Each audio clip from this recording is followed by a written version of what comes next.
Softball originated in Chicago with the first official women's team being organized in 1895, approximately 8 years after the game was created for men.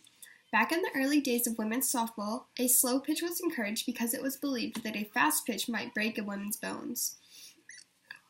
This attitude about women's fragility in sports faded over time as women became more adaptive at fast pitching. A fast pitch pitcher can throw the ball at an underhand motion at speeds up to 75 miles per hour.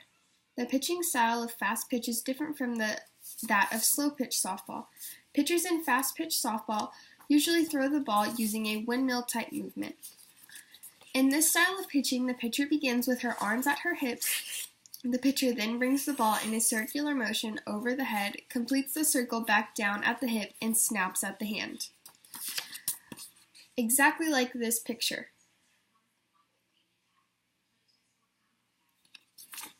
Softball pitchers at any level require a level of accuracy with their pitches.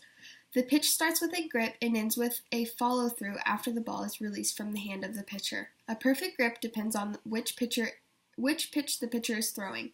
For a normal fastball, you will need to have a good grip on the ball, but also loose at the same time. As like this. Nice and loose, and this 4-seam hold right there. The pitcher's stance is also important when pitching. Pitchers must place both feet on the rubber when starting the pitch. The pitcher's feet are placed at a distance that is no larger than the width of the shoulders, as of this. A stride is performed from the beginning stance by using a power to gain momentum and exploding off the rubber with your pivot foot. The stride leg must land along the power line, which means that the pitcher's body is in line with the plate, with the pitcher's hips facing the third baseline. Once you have strided out with your back foot, the pivot foot must drag along the ground in order for your pitch to be legal. If the drag foot lifts off the ground, an illegal pitch will be called for crow hopping. The windup is performed with the throwing arm and happens prior to the pitcher releasing the ball. Throughout the entire pitch, the upper body should remain upright rather than bent. The pitcher's throwing arm begins at the hip. From the hip, the throwing arm moves up in a circle and returns to the hip prior to the release.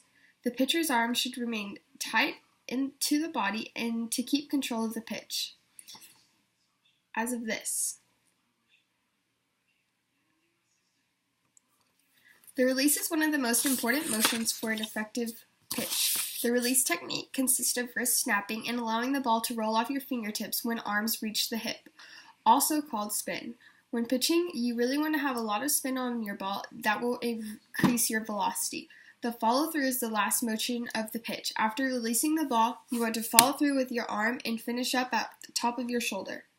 So I pitch the ball and I finish with the top of my shoulder.